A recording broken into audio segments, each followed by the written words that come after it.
Moving from concepts to reality is an inevitable step that we have to go through, especially when we establish a disciplined meditation practice, which is what we incentivize at all times in this channel. So first, I want to acknowledge the reason why we seek conceptual knowledge. There are many reasons, but the core in modern society is the following. Our mind was conditioned to pursue these conceptual understandings of reality.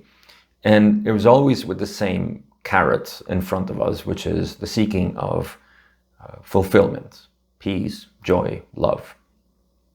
Through whatever means, we studied some sort of career, we got into a job, we learned about the ways in which we can make a living in this society. So that's enough conceptual information that got us to a point in which we might have gotten some material things that made our lives more joyful, more loving, more peaceful. And somehow that corporate ladder, we could say, that some of us climbed up became unsustainable. It became non-really satisfaction for us. And we started substituting this with spiritual information.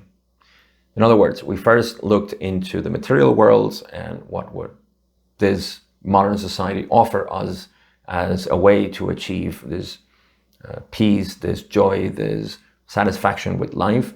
Didn't work. And now somehow we got interested in this information that we call spirituality, philosophy, traditions, and so on, that promise this same peace, joy, and love, but going within. So the conceptual mind moved from one type of information to another one, maybe a mix of both. And this keeps being the mind in charge. The mind is using its learning process to absorb information, and that information becomes concepts, which are very useful, especially to reassure the mind that this is more true than the others. And so we see a lot of these things online. The material world is fake. The true reality is metaphysical. Your body is not who you are. You are a soul. You are energy. And all these things, they're still part of a conceptual model that is very enticing for the people who no longer seek their peace and joy and material information, or the body and the mind and so on. So now they're feeding the spiritual part of their lives. However, we have to understand that the same mechanism is still at play, which is feeding information to the mind and living through concepts. It's a non-judgmental statement here. I've lived it. I know how it feels. And then we see that this has been happening for thousands of years. So there's been higher wisdom that always invites us to move from concepts, from stimulating and actually even empowering the mind for some psychic powers or whatever, all of this to relinquish that into a practice that dissolves everything. This, of course, is met by the mind with some fear, because what does that mean? To dissolve all of this, concepts. What we're speaking is not really dissolving, but distilling would be a proper word. Right? All of these concepts needs to be distilled into direct experience. In other words, integration needs to happen. That's all we're speaking about here. The thing is that for integration to happen, we have to prepare the conditions for the mind to let it sink. Yes? So all these concepts need to sink. And now I'm speaking about the process of meditation. So I'm going to elaborate, of course, more on meditation here, but it's just first to acknowledge that it's totally fine and normal that our modern mind was seeking through information, feeding information to itself, to seek for that peace and joy, that love, then it moved into a more spiritual, intangible, little abstract spiritual information through many philosophies. And I know that if you're in this channel, once again, you are already, I'm going to say fed up to the point, no pun intended, with information. and you are seeking a way to distill all of this, to integrate all of this. You don't want another book to read. You don't want another 100, 200-hour podcast to listen to. You don't want a new model of reality to be presented to you. You don't want another material, metaphysical model to be analyzed by your mind.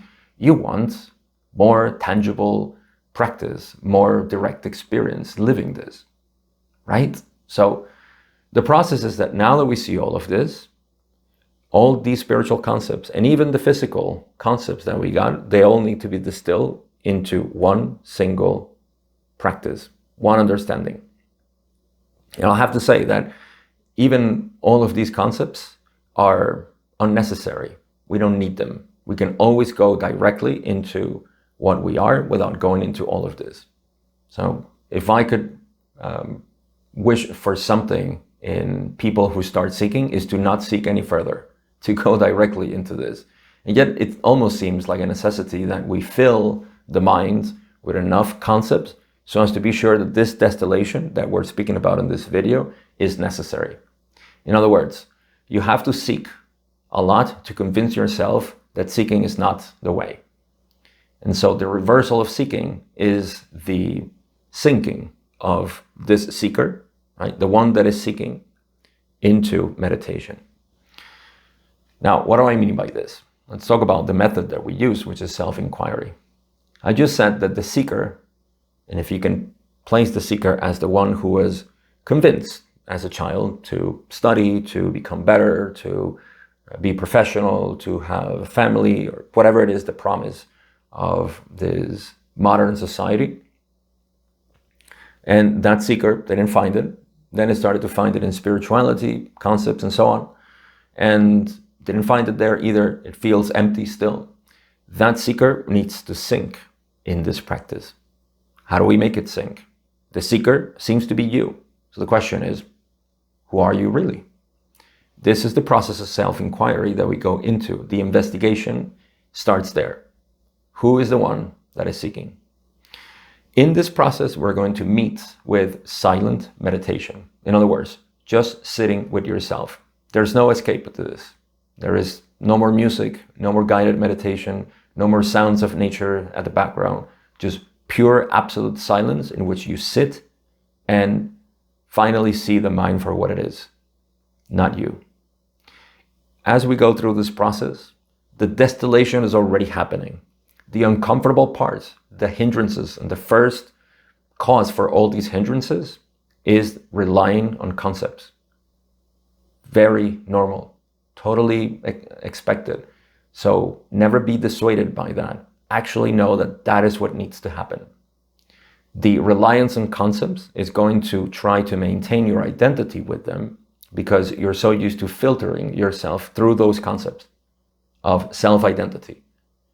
So as you allow this practice to sink in, these concepts will also sink in with the seeker. They're going to become one single experience, and you are not that experience. You are that which experiences or is aware of the experience, of the distillation, of the mind as it is. That's why we recommend at the beginning, sit with yourself. Don't worry about what's happening in the mind because you're not there to look into it, to analyze it, to add more ideas, but actually to let it sink all. So the beginning of meditation should actually be the easiest possible thing, even though it is perceived as the most difficult, because we're so used to looking into the mind, to identifying with the mind, and so on. So there is a very gentle way in which we approach this, which is when you sit, don't worry about what happens. The mind is irrelevant when you sit. The most important thing is that you keep recognizing who you are in the moment. That's why we establish such a strong foundation with self-inquiry in the way we teach it. It is the most important part. I like to call it always the foundation, because it is where everything is distilling into that foundation. So what happens? At the beginning, we were 99.9% relying on concepts. We were always identifying with concepts. All our answers, all the way we behaved, it was always through concepts. which is fine. I'm going to be redundant in this video and say it is totally normal and fine that our modern mind will move into spiritual concepts to then be distilled into reality or direct experience, which is really what we work with in this method. Our direct experience, which means the present moment. What is it that we know for sure about this moment, always and forever? Right? That's our investigation.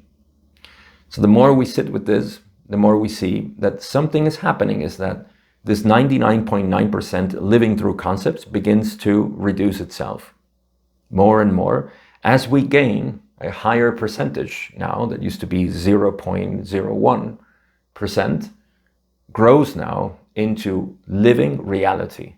You are becoming, as it were, reality itself, which is you, not the illusion of concepts and the ideas that come with it, the identities that are attached to it. So all of this distillation is actually transforming, as it were again, yourself into reality itself. And the more this happens, the more we're going to see a shift between relying on concepts and actually relying more on what it's present right now. And this is what we call spontaneity, more of you. Yes?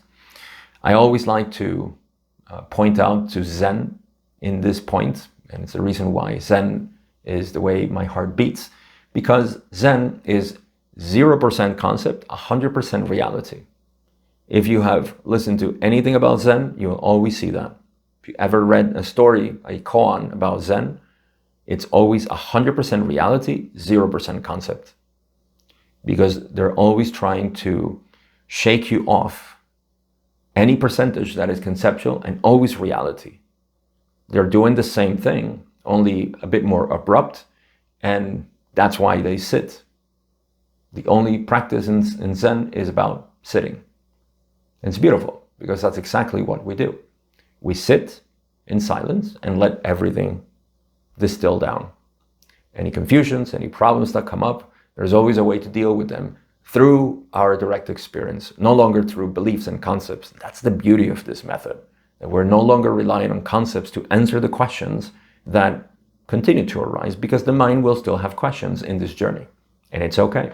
The more we give these questions an answer from direct experience, the more we train the mind to look for that in direct experience and less on the teacher or the teaching. You become the teaching yourself. Another beautiful result of everybody that undergoes this process. So again, to summarize this, conceptual knowledge is almost a given. It's almost like a necessary evil of this modern society that shifts into spiritual concepts, which is a great substitution, temporary though, that then begs for distillation, which we called direct experience. And that distillation of direct experience falls into the foundation of who you are. And from self-knowledge comes this transformation, less from concepts, more through reality, which is your spontaneous self. And that's the way that I would like to present it.